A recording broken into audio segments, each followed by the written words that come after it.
Yes or no? Yeah, thank you po, Mr. Chairman. Please answer directly, ha? Huwag mo tayo masyadong I lumayo. will not answer it because I am protected by law as per advice in conference with my lawyers here. I am protected by the SOTO law. Unless the SOTO law is repealed, I will be under the protection of the SOTO law. Republic Act number 53.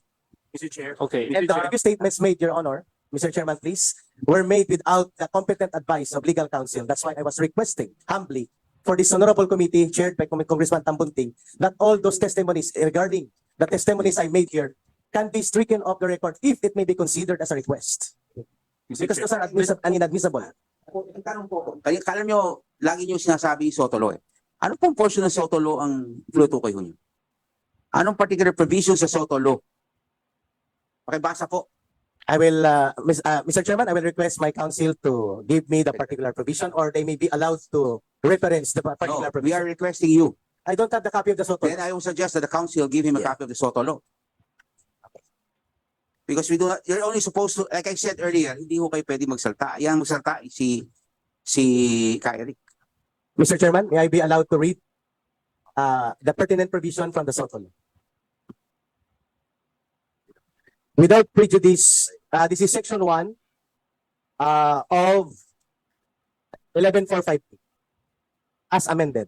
Without prejudice, is inability or ability under the civil and criminal laws, any publisher, owner, or duly recognized or accredited journalist, whether reporter, writer, contributor, opinion writer, editor, columnist, manager of media, or other media practitioner involved in the writing, editing, production, and dissemination of news or mass circulation of any print, broadcast, wire service organization, or electronic mass media, including cable TV, television, and its variants, cannot be compelled to reveal the source of any news item, report, or information appearing or being reported or disseminated through other or the said media which was related in confidence or reported in confidence. Above mentioned media practitioners, unless the court or the House of Representatives or the Senate or any committee of Congress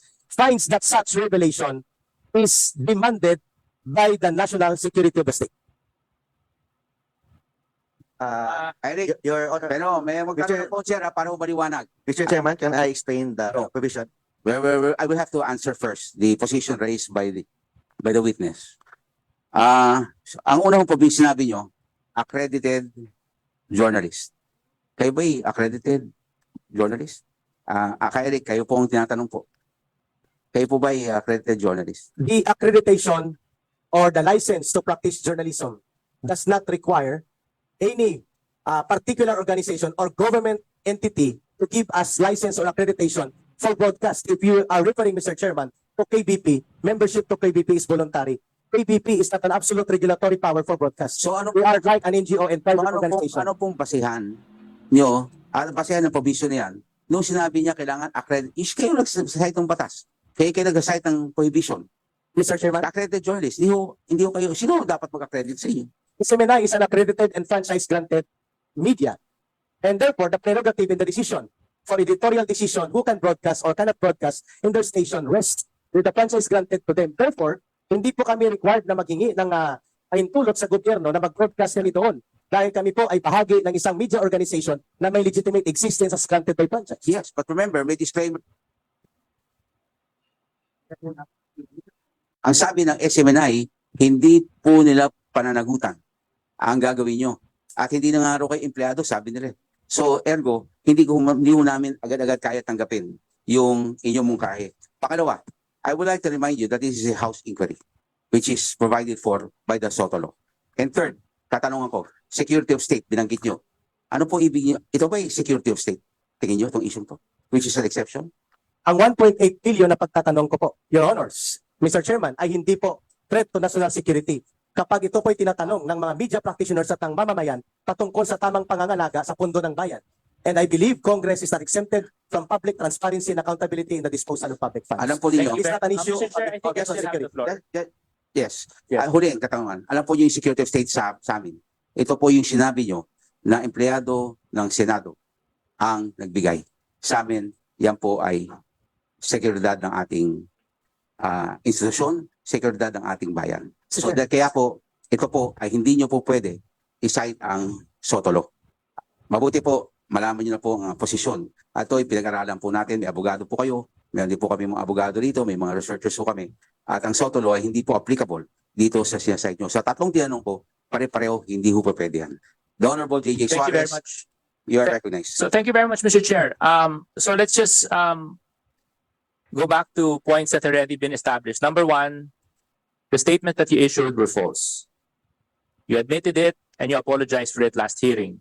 Number two, you mentioned that your source is from Senate.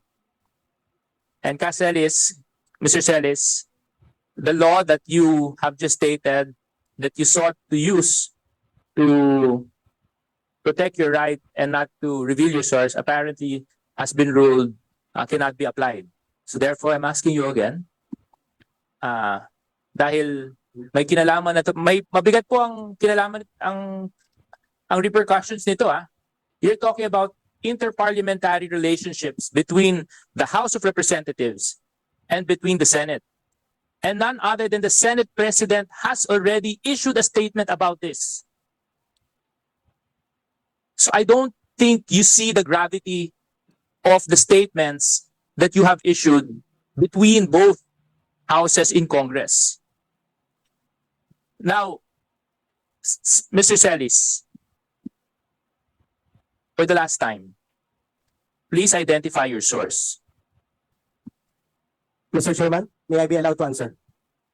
Mr. Chair, this is the fourth time I asked Mr. Celis this question. And every time I asked him this question, ang laki ng introduction, wala pa rin yung sagot.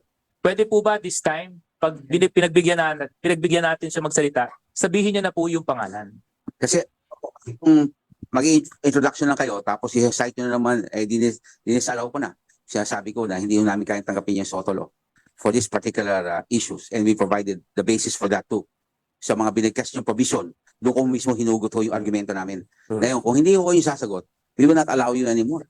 Kasi nagre-request na si Congressman Suarez ng kasagutan, pangalan ang kailangan niya. Okay.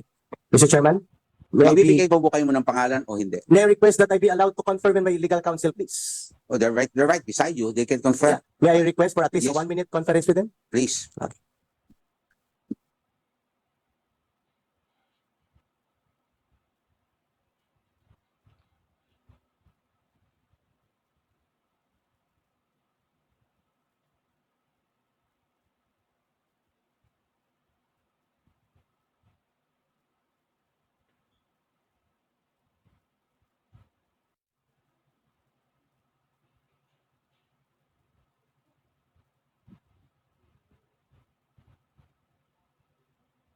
Mr. Chairman?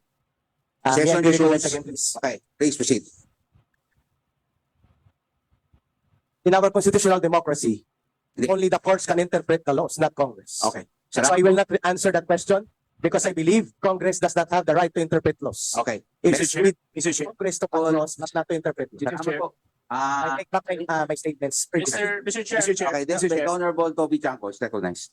Mr. Chair, in the sense of fairness, since we really want to know the source, para malaman natin kung ano talaga yung pinagkakalat nito, would we allow Mr. Celis, Eric, to reveal the source in executive session? Would the chair allow? Yes, Eric. It's an executive session, an option for you. There's a suggestion by the Honorable Toby Chanco of Navotas na kung ayaw niyo po sabihin sa harap ng camera at sa publiko, okay lang ba, executive session? We will call for executive session now. Para lahat ho ng options ay binigay na po namin sa inyo. Eric. That would be very dangerous for other media practitioners present here because it will create a very dangerous and negative precedence on the protection of source provided by law. I will refuse still. Salamat po. Mr. Salamat Chair, po tayo. The Honorable Toby Chanco is still recognized for a follow-up question. no, I just wanted to manifest that the reason that we're suggesting an executive session is to show na tayo naman, hindi naman tayo, na binibigyan natin siya ng pagkakataon na i-reveal. Kung talagang gusto niya pangalagaan, at least an executive session. But it seems ayaw niya pa rin po, Mr. Chair. Mr. Chair, it is very clear that Mr. Celis does not want to answer the question to reveal the source whether in this inquiry or in executive session. So therefore, Mr. Chair, under Section 11, the power to contempt, letter E, grounds for contempt is for a resource person refusal to answer any relevant inquiry. Actually, Mr. Chair, Mr. Celis has already violated two provisions of Section 11. The first one, acting in a disrespectful manner, and the second one, which is very more important rather, is his refusal to answer the question in a relevant inquiry.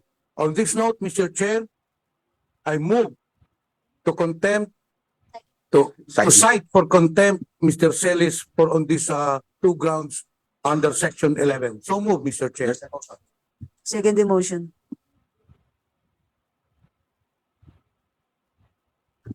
There's a motion, duly Yes. seconded. Any objections from any member Mr. Chairman, of this committee? There being no objections, on a Mr. Chairman. unanimous vote, Mr. the Chairman. Eric is cited for Mr. Chairman, may I be recognized? ask the Sergeant of Arms to please Mr. Chairman, take on. Mr. Chair, Eric. Mr. Chairman, Mr. Chairman, Mr. Chairman, can we request the Sergeant at Arms to practice his responsibility after the hearing? Because there's still other details that Mr. Chair.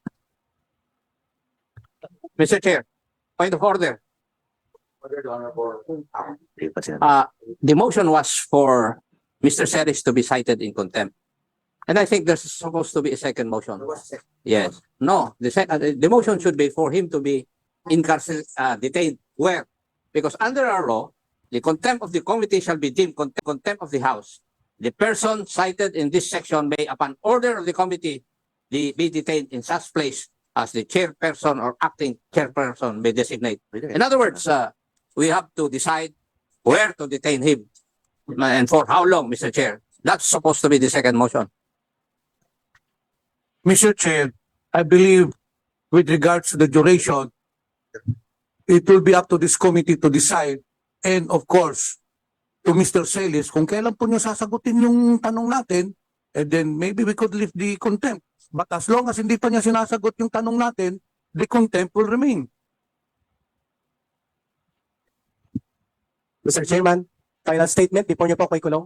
Mr. Chair, I move for Can I have a a... final statement, please? Before po ako magpapakulong, I request the committee. Mr. Chair. Mr. Chair. Mr. Chair. Thank you, Mr. Chair. In an earlier motion, Mr. Chair, we have already approved to cite for contempt Mr. Celis. On this note, Mr. Chair, I move to detain him in the premises of Congress as per our rules on Section 11. So move, Mr. Chair. The motion.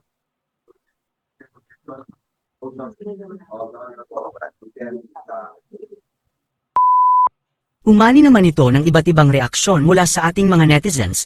Ayon kay Glenroy Pailagaw Vega, dumarami na talaga ang mga alagad ni Tambaloslos. Pahayag naman ni William Marsado, laban lang ka Eric, huwag kang pasisindak sa mga magnanakaw, nasa likod mo ang taong bayan. At ito naman ang saloobin mula sa ating kababayan na si M. Stanzo Salit, bakit kailangan pa alamin sino ang source? Whoever is the source, just tell the Filipino people what's the truth. Mga kababayan, feel free to comment below para maglabas ng saloobin sa balitang ito.